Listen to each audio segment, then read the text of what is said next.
Hello everyone, दृष्टि के teaching exam YouTube channel में एक बार फिर से आपका स्वागत है। मैं हूं गीतांजलि शुक्ला। जैसा कि आप सभी जानते हैं, हम यहाँ DSSB के ज्योग्राफी सेगमेंट पर चर्चा कर रहे हैं, यानी जो दिल्ली अधीनस्थ सेवा चयन बोर्ड एग्जामिनेशन है इसमें भूगोल से जुड़े हुए वे कौन से इंपॉर्टेंट टॉपिक हैं जो आपकी परीक्षा की तैयारी के लिहाज से इंपॉर्टेंट हो सकते हैं। उन टॉपिक्स की हम यहाँ कंसेप्ट को समझने की कोशिश करते हैं, साथ में कंसेप्ट के अलावा उनसे जुड़े हुए कुछ फैक्ट भी देखने की कोशिश करते हैं, ताकि जब आप एग्जाम देने जाएं तो आपको प्रश्न पत्रों को हल करने में सहूलियत महसूस हो। ठीक है, तो बेसिकली ध्यान रखिएगा, ज्योग्राफी के सेगमेंट में वे टॉपिक जो इंपॉर्टेंट है उन टॉपिक्स के कंसेप्ट, क्योंकि हो सकता है कि कई बार कंसेप्ट पर प्रश्न फ्रेम किया जाए, कई बार कुछ फैक्ट पूछे जाएं, तो लगातार हम उन्हीं इसी कोशिश पर काम कर रहे हैं कि आप इनसे जुड़े हुए जो भी इंपॉर्टेंट चीजें हैं वो जान पाएं, उन्हें पढ़ पाएं। ठीक है, हमने कई इंपॉर्टेंट टॉपिक ऑलरेडी चर्चा में लाए हैं। जैसे पृथ्वी में हमने सबसे पहले शुरुआती तौर पर हमने पढ़ा था ब्रह्मांड की उत्पत्ति, सौरमंडल, पृथ्वी के बारे में, विभिन्न अलग अन्य ग्रहों के बारे में। फिर हम आगे बढ़े, फिर हमने पृथ्वी की उत्पत्ति को देखा। पृथ्वी की उत्पत्ति के बाद हमने पृथ्वी में जो विभिन्न प्रकार की एक्टिविटीज होती हैं, जैसे हमने पृथ्वी की ही अपनी गति को देखा कि पृथ्वी कितने प्रकार से गति करती है, परिक्रमण गति, घूर्णन गति। इन गतियों के फलस्वरूप ऋतुओं में परिवर्तन कैसे होता है, दिन एवं रात कैसे होता है। हमने पढ़ा क्रमशः कि देशांतर और अक्षांशीय रेखाएं क्या होती हैं, अक्षांशीय रेखाओं के विस्तार के बारे में पढ़ा, देशांतरी रेखाओं के विस्तार के बारे में पढ़ा, मानक समय को देखा, पृथ्वी पर जो बल कार्य करते हैं, चाहे वो अंतर्जात बल हो, बहिर्जात बल हो, हमने उनके बारे में भी डिटेल से पढ़ा। फिर हम आगे बढ़े इसी क्रम में और हमने वायुमंडल को देखा, वायुमंडल क्या होता है, इसकी विभिन्न परतें कौन कौन सी हैं, और इन परतों के साथ साथ हमने कई इंपॉर्टेंट टॉपिक्स ऑलरेडी कवर कर रखे हैं, जैसे ऊष्मा बजट क्या है, सूर्यातप क्या है, ये सभी एक इंपॉर्टेंट क्या है। इनके अलावा इनके साथ साथ कुछ अलग फिनोमिना भी घटित होते हैं, हमने उन्हें भी देखा है। अपर्दन के बारे में, अनाच्छादन के बारे में डिटेल से कवर किया है। आप चाहें तो दृष्टि यूट्यूब चैनल पर विजिट करिए, दृष्टि टीचिंग एग्जाम यूट्यूब चैनल में आपको ये सारी वीडियोस मिल जाएंगे। ठीक है, आप अपने कंसेप्ट को वहां क्लियर कर सकते हैं। अब आज हम किस खास टॉपिक पर चर्चा करेंगे, तो देखिए हमने पृथ्वी के स्थल स्वरूपों पर भी चर्चा की है। पर्वत, पठार, मैदान, वी आकार की घाटी, गर्ज, इनका निर्माण कैसे होता है, कैनियन का निर्माण कैसे होता है, ये भी हमने पढ़ा है। इसी क्रम में हम आगे बढ़ेंगे।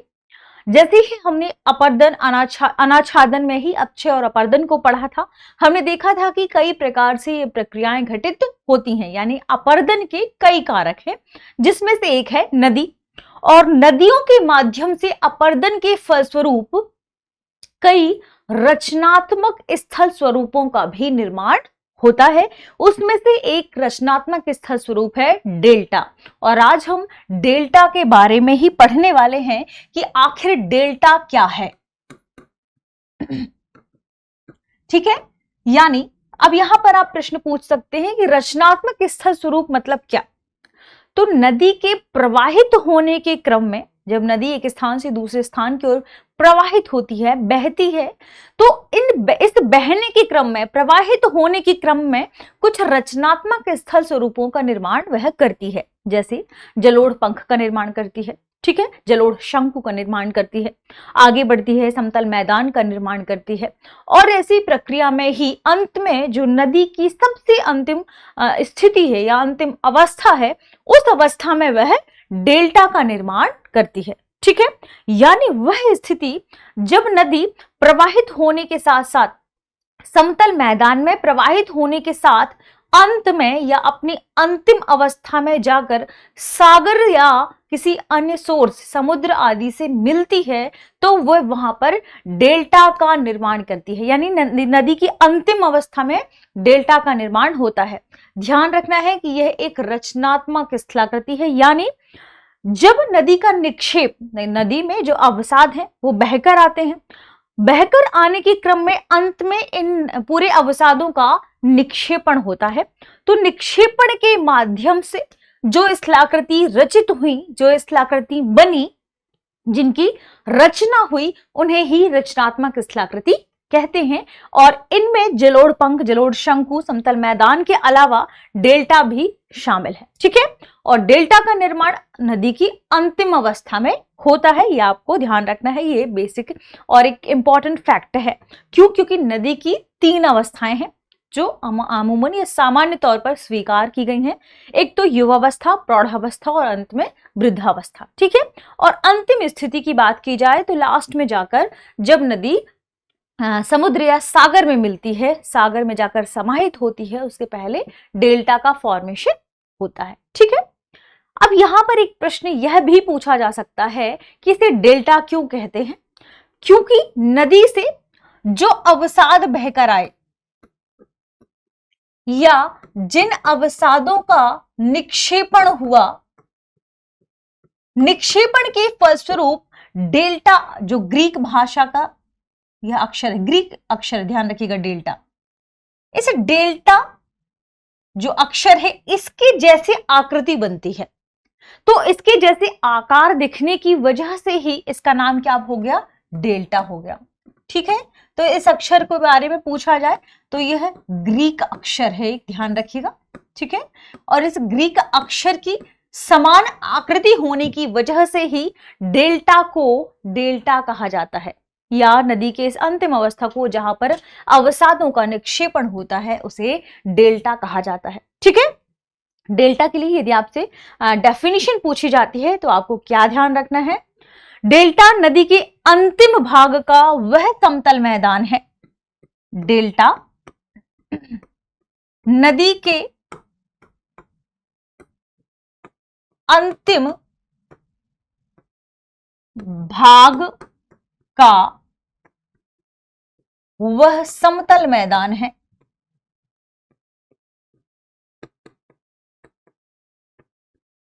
समतल मैदान है जिसका ढाल समुद्र की ओर या सागर की ओर होता है। ठीक है, जिसका ढाल, क्योंकि इसका अंतिम ढाल जहां पर जाकर जल कहां समाहित हो जाता है? सागर में, है ना। तो ढाल के बाद नदी का जल है जो कहां समाहित होता है? सागर या समुद्र में। यहां पर जो ढाल है किस ओर है? यह समुद्र की ओर है। इस वजह से क्या कहा गया कि डेल्टा नदी के अंतिम भाग का वह समतल मैदान है, अंतिम भाग का वह समतल मैदान है जिसका ढाल कहां होता है? समुद्र या सागर की ओर होता है, जिसका ढाल सागर की ओर होता है। क्योंकि नदी का जल एक ढाल नुमा आकृति बनाते हुए कहां की ओर चला जाता है? सागर में। ठीक है, सागर की ओर होता है। ये आप एक डेफिनेशन के रूप में इसे लिख सकते हैं। ठीक है, ध्यान रखिएगा। नदी द्वारा जो रचनात्मक स्थल स्वरूपों का निर्माण होता है उसमें डेल्टा सबसे महत्वपूर्ण स्थल स्वरूप है।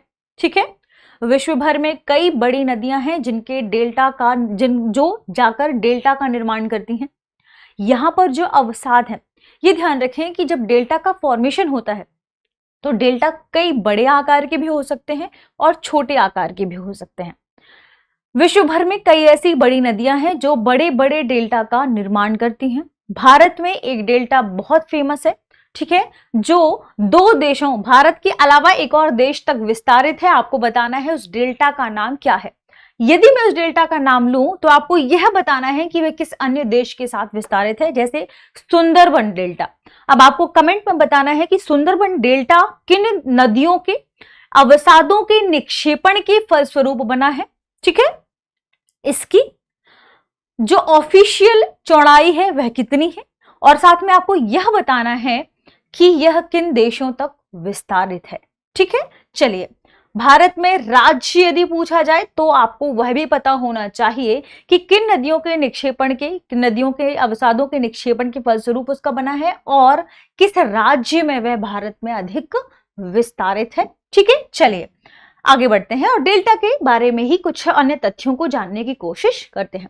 जैसे कि हमने डेल्टा के बारे में कहा कि यह एक रचनात्मक स्थल स्वरूप है, रचनात्मक स्थल स्वरूप है। अब यह ध्यान रखिएगा, रचनात्मक स्थल स्वरूप तो है, लेकिन किसके द्वारा इसका निर्माण हुआ है? तो नदियों के निक्षेपण के फलस्वरूप या नदियों के निक्षेपण के फलस्वरूप ही डेल्टा का निर्माण होता है। ठीक है, तो ये डेल्टा से जुड़े हुए कुछ इंपॉर्टेंट तथ्य थे जो आपको जानना जरूरी था। एक तो हमने पढ़ा कि जितना भी नदियों के माध्यम से जो रचनात्मक स्थल स्वरूप बनते हैं उनमें सबसे महत्वपूर्ण है डेल्टा, सबसे इंपॉर्टेंट है, सबसे महत्वपूर्ण।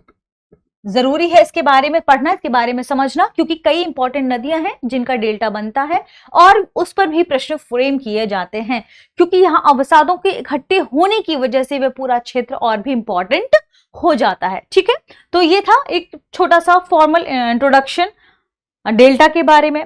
जब भी ध्यान रखिएगा कि डेल्टा के हम फॉर्मेशन की बात करते हैं तो इसके फॉर्मेशन में आपको एक चीज ध्यान रखना है कि डेल्टा का निर्माण, मान लीजिए कोई एक नदी प्रवाहित हो रही है, ठीक है, नदी प्रवाहित होते हुए आगे की ओर बढ़ती है और प्रवाहित होने के क्रम में एक रास्ते से प्रवाहित होने के क्रम में नदी का जल जब आगे की ओर जाता है तो क्या होगा, नदी किसी सागर या समुद्र में जाकर गिरने की कोशिश यहां करती है, अंत में जाकर, अंतिम अवस्था में, ठीक है, किसी समुद्र या सागर में जाकर गिरती है और इस गिरने के क्रम में नदी का जो प्रवाह है वह क्या होगा, अवरोध को प्राप्त करेगा, यानी यहां इसका प्रवाह कहीं ना कहीं रुकेगा, कहीं ना कहीं स्लो होगा।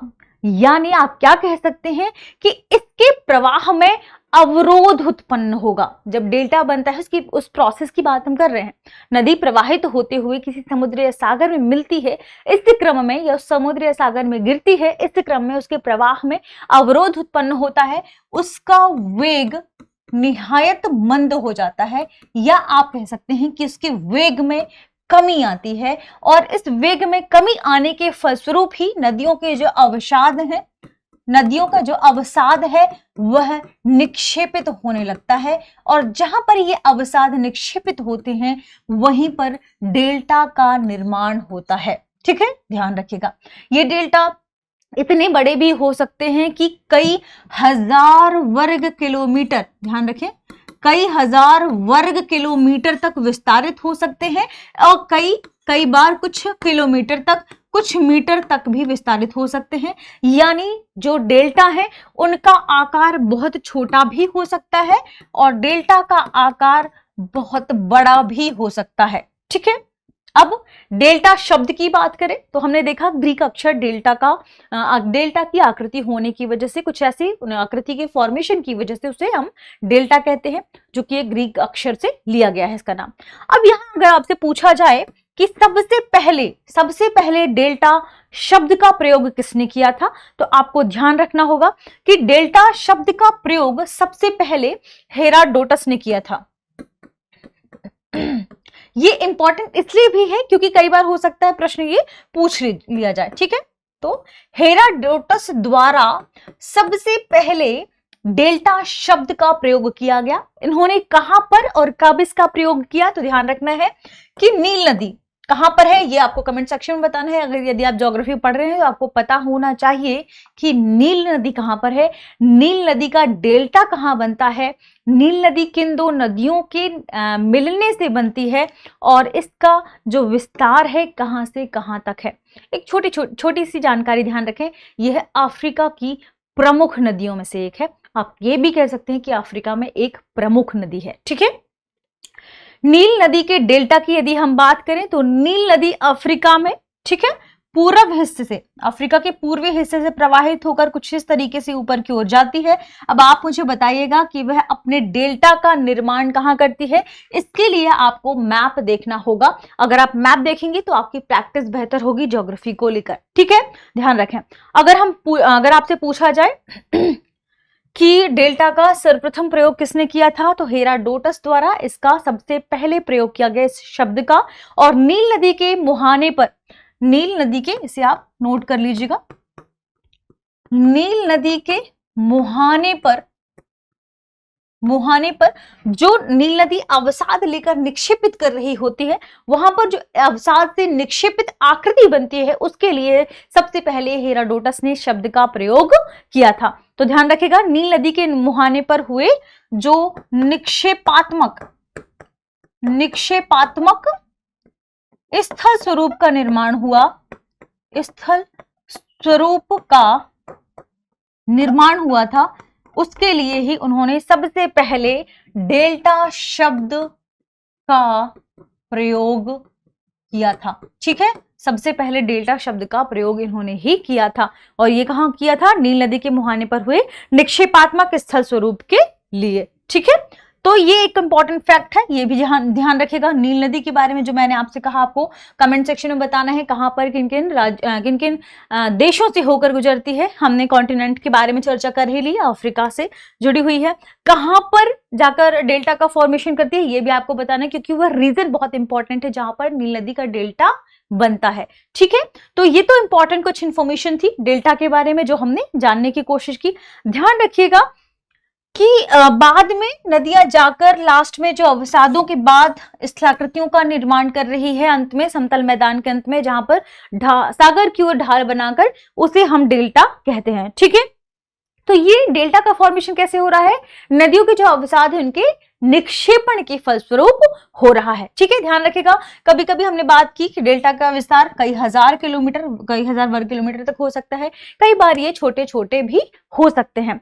ये ध्यान रखिएगा कि डेल्टा का जो निर्माण है, कितना बड़ा है डेल्टा, कितना छोटा है, ये कई फैक्ट पर डिपेंड करता है। इनके बारे में हम आगे चर्चा करेंगे अभी कि कैसे डेल्टा का निर्माण होता है, कब ये डेल्टा छोटा होगा, कब ये डेल्टा बड़ा होगा। इससे जुड़ी हुई कई इंपॉर्टेंट इंफॉर्मेशन है, यानी कई इंपॉर्टेंट चीजें हैं जो यहाँ पर काम करती हैं। तो हम आगे इन पर बातें करेंगे कि किन किन फैक्ट, किन किन बातों पर यह निर्भर करता है कि डेल्टा छोटा है और डेल्टा बड़ा है। ध्यान ये रखना है कि जो डेल्टा है, जिस डेल्टा का फॉर्मेशन की हम बात कर रहे हैं, डेल्टा की जो तलछट है, इस तलछट की गहराई कई बार बहुत ऊंची भी हो सकती है, यानी अब पूरी मोटाई की बात करेंगे हम डेल्टा की, तो यह कई बार इसकी जो तलछट की गहराई है वह सैकड़ों मीटर तक भी हो सकती है। ठीक है, तो इसकी तलछट की गहराई के बारे में भी पूछा जा सकता है। तो तलछट की गहराई सैकड़ों मीटर तक भी हो सकती है, सैकड़ों मीटर तक भी हो सकती है। जैसे इसके एग्जाम्पल में ध्यान रखिएगा, मिसिसिपी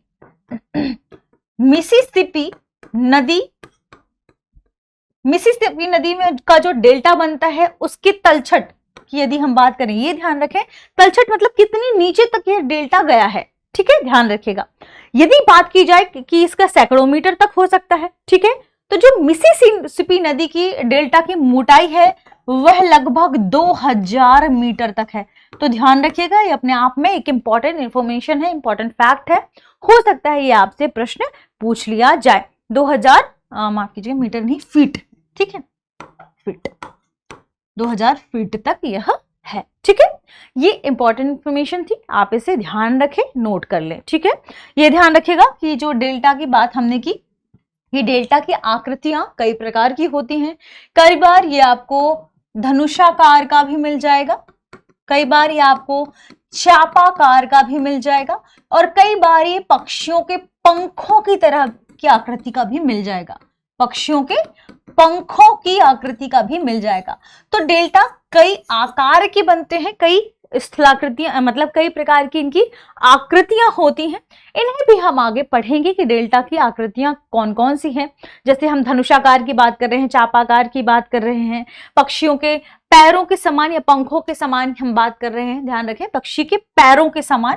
तो ये सभी हम पढ़ेंगे कि कितने प्रकार के, कहां कहां इस प्रकार के डेल्टा का फॉर्मेशन हुआ है।